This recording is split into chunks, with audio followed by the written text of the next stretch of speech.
What's going on, moviegoers? If you're new to the channel, my name is Christian. Welcome to SeaWorld Productions. It's been a long time. I feel like I haven't posted a video in a cool minute. I've just been very busy. I just got done finished moving. Nothing is official as far as like my setup. I'm just officially all moved in now.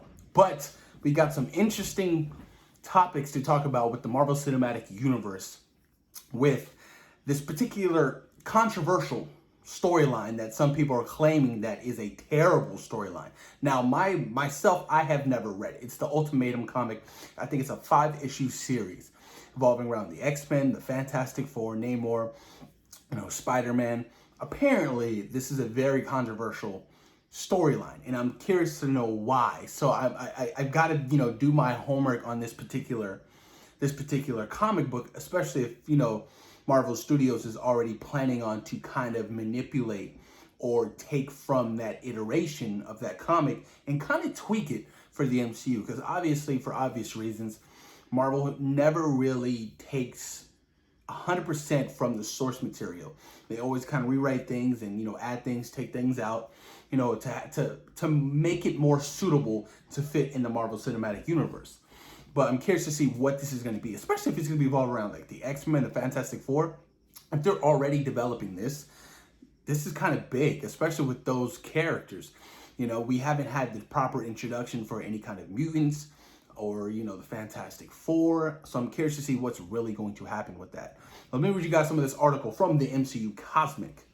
Even with the coronavirus pandemic keeping people on lockdown, the future of the Marvel Cinematic Universe is still being charted. And now one piece of it has been revealed. Much like we learned from the Eternals long before it was announced, a solo Hawkeye series, things are starting to come to light about what might be the next big MCU event. Story and plot details are scarce right now, but Marvel Studios has begun early development on the Ultimatum. While the villain group Ultimatum has been rumored to play a role in the upcoming The Falcon and the Winter Soldier series on Disney+, this Ultimatum sounds much bigger than them. Interesting. For those unfamiliar with the Ultimate Comics storyline of the Ultimatum, it was an epic event that involved the Fantastic Four, X-Men, including Doctor Doom manipulating events from the background to kick the whole thing off. Namor even played a part. The story dealt with the death of Scarlet Witch and Quicksilver, Magneto going full evil manic over the deaths of his children.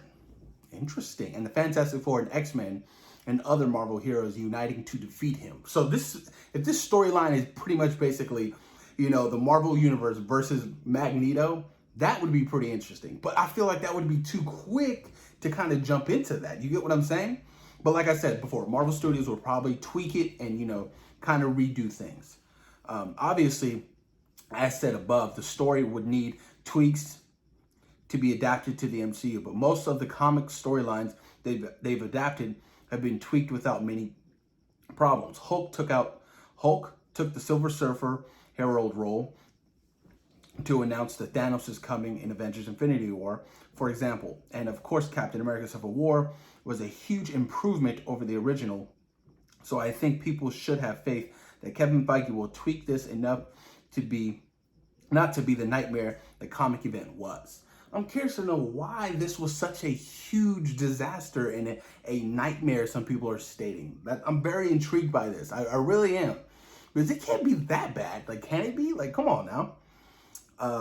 Let's continue. But the big thing is, an event like this could be perfect for Marvel Studios to not repeat the past with their newly acquired Fox characters, perhaps even a way to kick off the First Family and the Mutants. Could be interesting. It could be an interesting way to introduce some of these particular characters. But to kill off Scarlet Witch would be kind of drastic. We haven't even had Magneto yet.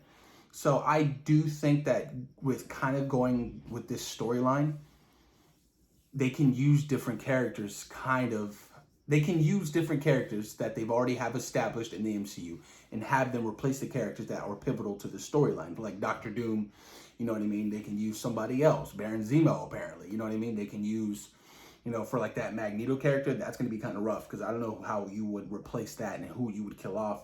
Scarlet Witch is still alive, but Quicksilver's dead, or is he dead? Who knows? Quicksilver might reappear in, the Falcon and the Winter Soldier or WandaVision. We don't know the future for Quicksilver. Marvel Studios has a way of bringing these characters back.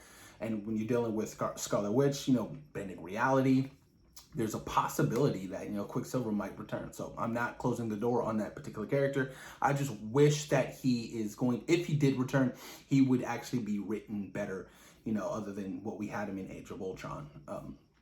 But I'm curious to see what's really going to happen with the MCU. With all, the pushbacks and the delays, it's a crazy time. And just this past couple of days ago, there's been like this quarantine watch party and shit like that. They did one from Infinity War and Endgame back-to-back days. Bunch of cool things were revealed for Avengers Endgame. And it was pretty cool to see that, seeing like the Russo brothers tweet, explaining certain situations or, showing behind the scenes looks. Like we got a behind the scenes look of Doctor Strange with the Iron Man suit. I'm like, what? Like I knew that was a concept art, but I didn't know they actually kind of shot some footage. I'm like, yo, you guys should definitely release that, on a 20-year anniversary or 10-year anniversary, on Avengers Infinity War. That would be pretty badass. But the Ultimatum comic, you guys, if you guys have read it, post your comments down below. Let me know what you guys think about that particular comic, that 5-issue comic, and why it is so controversial and why people are kind of panicking that Marvel would take from that other than using other comic book storylines that have already been out there that people love. House of M is something I would love to see on the big screen. House of M. Post your comments down below, you guys, and thank you for taking time today for watching CeeWorld Productions. Peace. We out.